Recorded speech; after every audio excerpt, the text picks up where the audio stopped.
अधिकारी ही सरकार की डुबो रही नैया, सेवा निरंतरता का अभी भी खुला है विकल्प। दोस्तों नमस्कार, मैं हूं आपका दोस्त स्केच चौधरी। बिहार सरकार की नैया को आखिर किसी और ने नहीं डुबाने का फैसला किया है।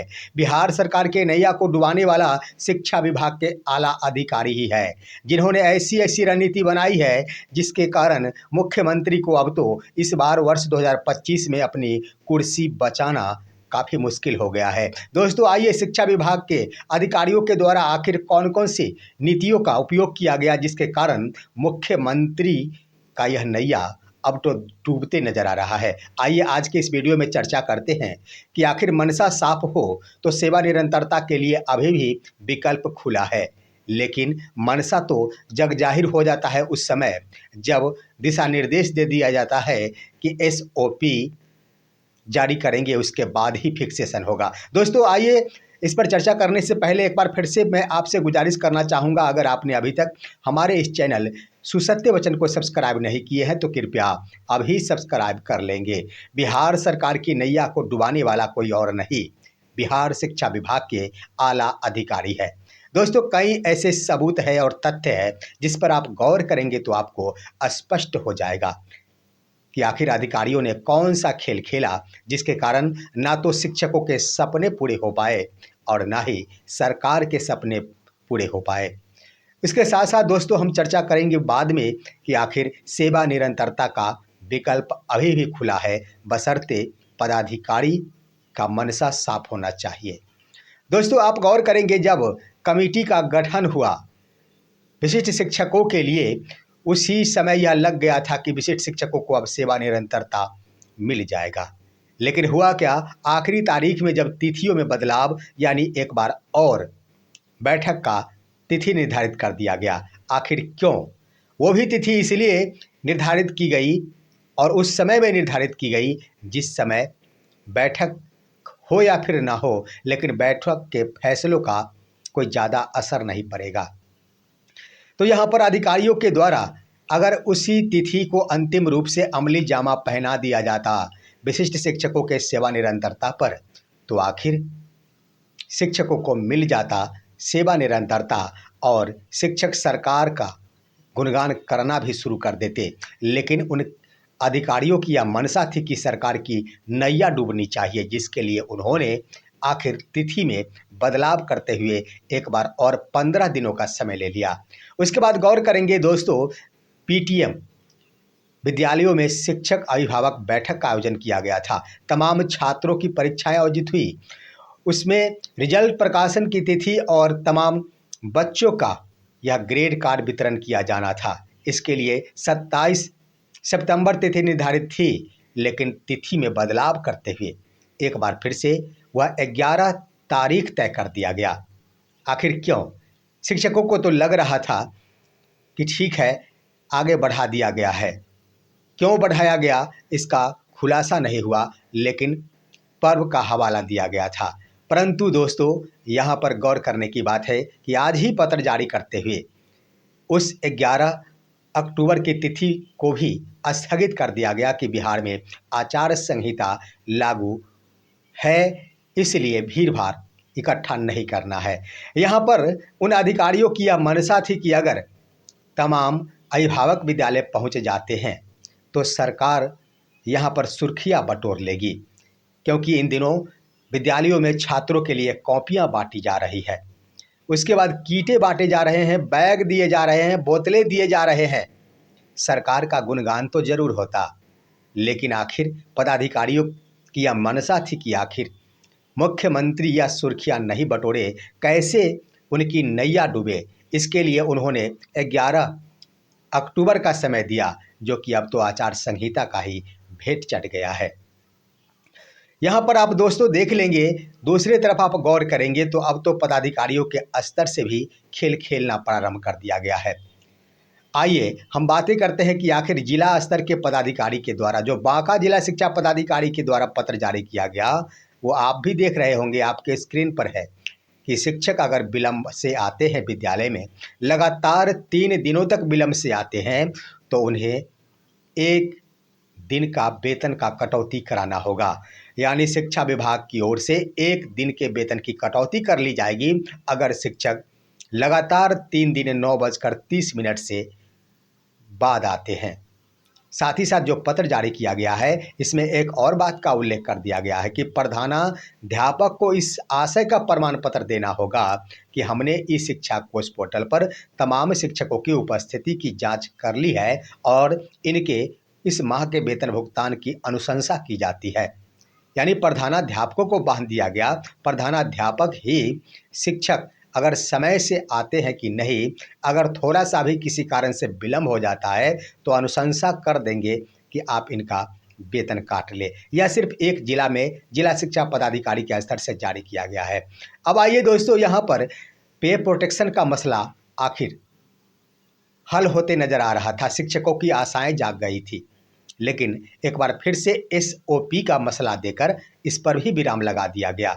यहाँ पर शिक्षकों को लग रहा था कि जो प्रेस नोट जारी किया गया उसके अनुसार अक्टूबर महीना का वेतन बढ़ा हुआ वेतन मिलेगा, लेकिन आज ही VC में तमाम जिला शिक्षा पदाधिकारियों को एसिस्ट डॉक्टर बी राजेंद्र के द्वारा यह निर्देश दिया गया है कि राज्य मुख्यालय के शिक्षा विभाग के स्तर से ही एसओपी जारी किया जाएगा, तभी विशिष्ट शिक्षकों का वेतन का निर्धारण किया जाएगा।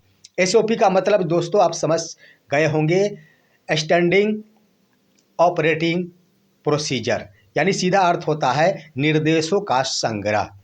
यानी दिशा निर्देश जारी किया जा सकेगा राज्य मुख्यालय शिक्षा विभाग के स्तर से कि विशिष्ट शिक्षकों का वेतन का निर्धारण कैसे किया जाना है ताकि वेतन में विसंगति नहीं हो। आखिर वेतन में विसंगति का सवाल कहाँ से पैदा होता है? यहाँ पर आखिर शिक्षा विभाग भूल गई। उन्हें इस बात की सूचना देनी चाहिए थी। एसीएस डॉक्टर बी राजेंद्र को तमाम जिला शिक्षा पदाधिकारियों को यह दिशा निर्देश इस रूप में देना चाहिए था कि आप सभी विशिष्ट शिक्षकों का वेतन का निर्धारण प्रारंभ करें और इसके लिए ई शिक्षा कोष पोर्टल के माध्यम से ही कार्रवाई की प्रक्रिया को आगे बढ़ाया जाए। लेकिन जहां पर ई शिक्षा कोष संबंधी विवरणी जारी करने की बातें की जाती, वहां पर एसओपी जारी करने की बातें की गई। आखिर क्यों? एसओपी क्यों जारी किया जाएगा? एसओपी जारी करने का मतलब हुआ शिक्षकों के द्वारा भीड़ लगाया जाएगा, और आचार संहिता में भीड़ तो लगाना ही नहीं है। तो यानी यहाँ पर आचार संहिता का भेंट चढ़ाने का मकसद पूरा करने का प्रयास किया जा रहा है शिक्षा विभाग की ओर से कि विशिष्ट शिक्षकों का वेतन का निर्धारण नहीं हो। ये मनसा आखिर सरकार की नैया डुबोएगी कि इसे पार लगाएगी? जरा आप ही मंथन कीजिए दोस्तों। उसके बाद आप गौर करेंगे, शिक्षा विभाग के स्तर से प्रेस नोट जारी करते हुए पे प्रोटेक्शन दे दिया गया प्रधान शिक्षकों को। ये बड़ी बात है, विशिष्ट शिक्षकों को नहीं दिया गया, इन्हें तो पहले से ही प्राप्त है। लेकिन दोस्तों मैं बता देना चाहूँगा कि अगर शिक्षा विभाग की मनसा साफ हो तो सेवा निरंतरता के लिए अभी भी विकल्प खुला हुआ है। वो कैसे दोस्तों? सेवा निरंतरता के लिए 2021 में ही वित्त विभाग के द्वारा यह पत्र जारी किया जा चुका है और स्पष्ट लिख दिया गया है कि अगर एक सेवा से दूसरे सेवा में कोई भी कर्मी जाते हैं तो उनकी तमाम सेवाएं उसमें समाहित हो जाएंगी और इसके लिए भविष्य में कभी भी वित्त विभाग से परामर्श लेने की जरूरत नहीं पड़ेगी। स्पष्ट है कि एक सेवा से दूसरे सेवा में आए हैं, नियोजित से लेकर विशिष्ट शिक्षक में प्रवेश किए हैं, तो इनकी तमाम सेवाएं उसमें परिणत हो गई, उसमें ऐड हो गया। इसके लिए वित्त विभाग से परामर्श की आवश्यकता ही नहीं है, और जब परामर्श की आवश्यकता ही नहीं है तो कैबिनेट की आवश्यकता ही नहीं है। बस शिक्षा विभाग के द्वारा एक पत्र जारी करते हुए इसे अमली जामा पहनाया जा सकता है। दोस्तों आप लोगों के मन में यह सवाल उठ रहा होगा कि माननीय मुख्यमंत्री इसकी घोषणा करते।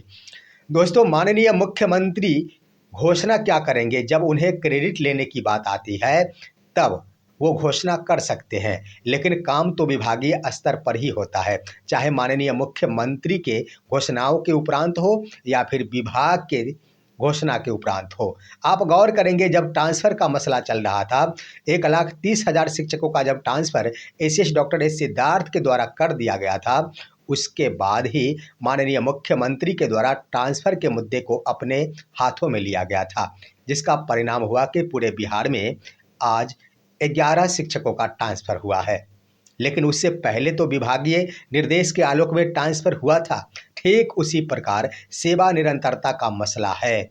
विभाग उस वित्त विभाग के पत्र के आलोक में प्रेस नोट जारी करते हुए, प्रेस नोट जारी करने का मतलब ये हो जाता है दोस्तों कि प्रेस नोट एक सबूत पेश किया जाता है, और प्रेस नोट जिस किसी के भी द्वारा जारी किया जाता है उसके द्वारा प्रेस के सामने अपना साक्ष्य प्रस्तुत किया जाता है, मीडिया के सामने साक्ष्य प्रस्तुत किया जाता है कि हम इसे हूबहू लागू करेंगे।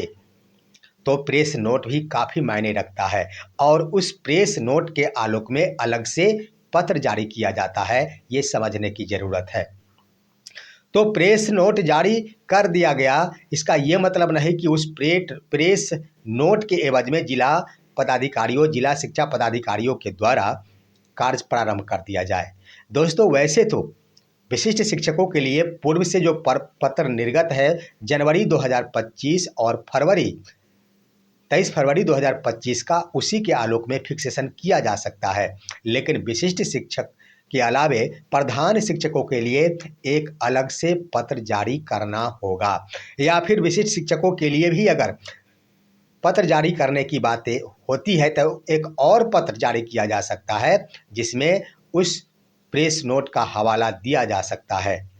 तो इस आधार पर दोस्तों, विशिष्ट शिक्षकों के लिए सेवा निरंतरता का विकल्प अभी भी खुला हुआ है।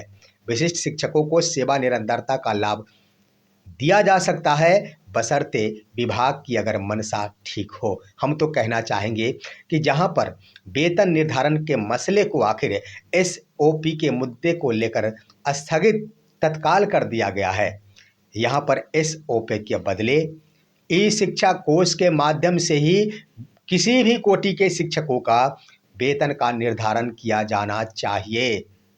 दोस्तों, मैं कहना चाहूँगा इससे कई तरह की परेशानियाँ दूर होगी। एक तो बच्चों की शिक्षा प्रभावित नहीं हो पाएगी, क्योंकि ज्यों ही शिक्षक अपना विद्यालय छोड़कर अपना वेतन निर्धारण के उद्देश्य को लेकर प्रखंड कार्यालय दौड़ेंगे, स्वाभाविक है बच्चों की शिक्षा प्रभावित होगी। उसके बाद भ्रष्टाचार पर अंकुश लग सकेगा। सबसे बड़ी बात होगी कि अगर ई शिक्षा कोष पोर्टल के माध्यम से वेतन का निर्धारण किया जाता है तो भ्रष्टाचार पर लगाम लग सकेगा, किसी भी पदाधिकारी की कुछ नहीं चलेगी। और रह गई बात वेतन विसंगति की, तो ई शिक्षा कोष पोर्टल पर सरकार और विभाग के द्वारा स्वयं ही इसे फिक्स कर दिया जाए, यानी वेतन का निर्धारण कर दिया जाए, और शिक्षक उसे डाउनलोड कर अपने सेवा पुस्तिका में चस्पा कर देंगे।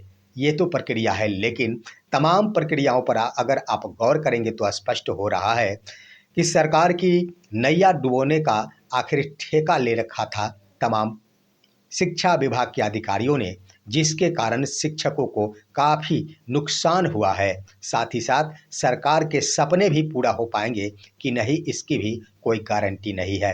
दोस्तों, यह है आज की खबर। आप सभी हमारे इस वीडियो को लाइक कीजिए, अन्य दोस्तों के पास शेयर कीजिए, और अब दीजिए अपने दोस्त को इजाज़त। हम फिर मिलेंगे आपसे अगले वीडियो में, तब तक के लिए नमस्कार।